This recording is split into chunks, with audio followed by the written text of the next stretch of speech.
Now, Asian and European industries are storming the African continent in search of arable land. Palm oil represents a great opportunity as long as agricultural development does not threaten the environment. Joining us now for more insight into this, we have Gert Vandersmissen, General Manager of SIAT Gabon. Thank you so very much, Gert, for joining us. This is such a controversial topic because, we look at it from two aspects. There's so much opportunity. We have the arable land. We're not producing as much as we possibly could from the palm oil perspective. But you look at other countries which have, honed this resource, and you've seen a dramatic environmental impact where even the Greenpeace has come in and said that we're seeing a lot of negativity in some of the regions that are already producing palm oil.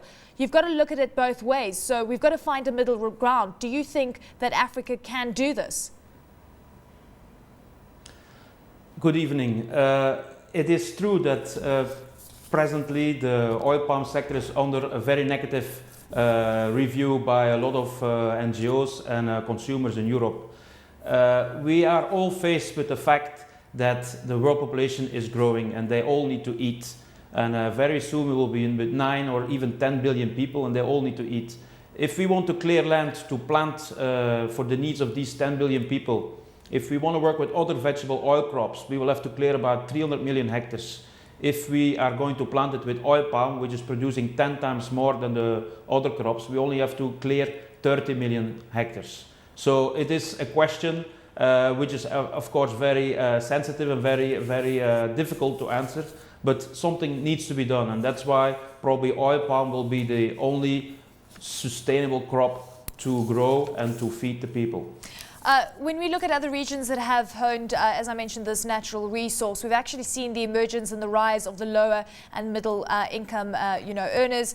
But on the other end, and I'd like to mention the negativity as well, because you've got a lot of exploitation happening when it comes to contracts. At least this is the perception in the markets. Again, we need to find a way to ensure that the countries that are producing palm oil are doing it in the right manner that benefit the labor side of things, environment, and also ensure that you benefit from the profits that are being had. Exactly. You have to know that the center of origin of the oil palm is West Africa. They call it Eleni guineensis, so it came from the Gulf of Benin, of Guinea. So everybody is used to the crop because it's only in Africa where we eat the red palm oil, the non-refined red palm oil. So everybody knows how to grow oil palm. It is now that we are trying to organize ourselves into industrial estates and with outgrower schemes that the impact of the plantations will be more felt because it will be planted on huge areas. That's why in the industry we sat down with the NGOs, with the industries, with the governments to form a set of rules and regulations which we call the principles and criteria of sustainable palm oil. And all the companies who want to do it in the right way have signed a charter. So it is not that we are just destructing the forest and that we are planting our tree behind. No, we are identifying zones which we call high conservation value forests, which we actually protect. We don't want to touch it. We only are going to plant in areas where the forest is degraded and where the soils are depleted.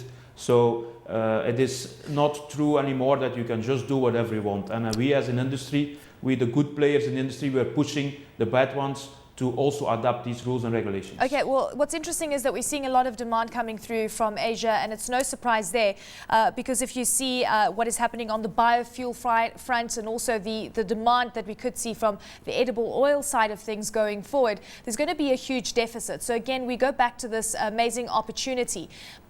And it comes to every single resource story that we see in Africa. Is Africa going to benefit from the resources that it produces? And are we going to see the profits trickling down to the people on the ground? You talk about these principles that will be signed. I mean, what is the lag period between what is happening now and what you envisage going forward? Well, you have to know that between Cape Town and Dakar and Senegal, every year about 2 million tons of palm oil is imported from Asia. So that is enormous. And I think for a crop that we can grow ourselves in Africa, it is terrible to know that we still are just reliant on a lot of importation. So what we need is that the people who are farming within Africa are protected by import barriers, by good policies of government, because even the existing plantations, they have a great potential just to be improved. you have improved planting materials, you have improved fertilizer techniques, you have improved common agricultural practices. So with what exists, we should already start to work that we can increase the output from there. Yeah. Okay, so there is another opportunity for Africa, which is the biofuels, as you said. But this is a program which is maybe not that sustainable as a lot of people think, because it means that we are going to export a product from Africa that is used here to eat. So I'm not really in favor of it. But it's true that presently, because of the biofuels, the market is on the rise, because there is presently a shortage of product, and the prices, because of fundamentals, stay high. Okay, so what about this biofuel, debates? Do you think palm oil should be used for biofuels extensively going forward? And then this is debate about using it internally or, exporting it. And as we've established in, this discussion, a massive amount is imported already from, the edible oil side of things. Shouldn't we fill the local gap before we think of exports? Yes, well, I will say what we do in our company. We are investing in Africa, we are investing in value addition along the line in Africa. So we are not actually exporting to Europe. Our produce is transformed here into products that can be used like margarine, like cooking oils, like soap. So we are trying to improve the offer here inside Africa. And I think that's the way forward. To export it because it is interesting for biofuels is actually a non-sustainable way of doing business. What lessons can be drawn from Indonesia and Malaysia, where there is literally no more space for palm oil? And, and I alluded to some of the criticism, and it really relates to some of the devastation that has occurred in these two territories. Yeah, well, the lesson that can be learned is that presently it's true that there is no more space to develop the plantation. So what is happening is still that there is a growth in production. That means that the same land, the same number of hectares of land are producing more. So that means that they are improving their agricultural practices.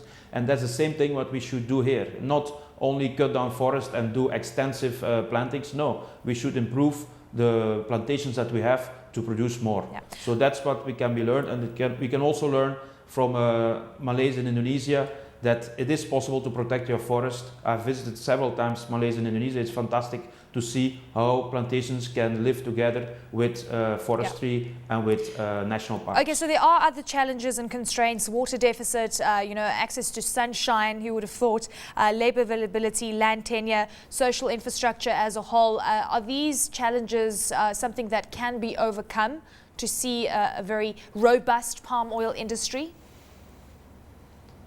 Well, water deficit, which means that there is a dry season every year in Africa, we cannot overcome it, but we can select different varieties which are resistant against water deficits. We can improve our planting scheme so that we are only planting in zones where the water deficits are reduced. There are zones in Africa where it rains more than other sites. The problems with the land tenure system, I think we have to continue to put pressure on the governments to release land. There are so many pieces of land which are just lying idle because people don't know who's the owner of the land. So if we can structure that better with a sort of a cadastre, it will also improve. Gert, before I say goodbye, if you could just tell us the carbon footprint of producing palm oil. Could you put it into perspective for us in terms of how it actually happens? The carbon footprint, yeah. Well, you have to know, So the industry says that if you cut down forest, you take away about 300 tons of carbon per hectare. While if you plant it with oil palm, you are planting it with about 35 tons of carbon substitute. So there is a real loss of carbon. That's why we are saying we cannot just plant on primary forests. You have to replant degraded areas, and you have to replant savannas, and you have to replant zones which are suitable for oil palm. Fantastic, Gert. Thank you so much for joining us.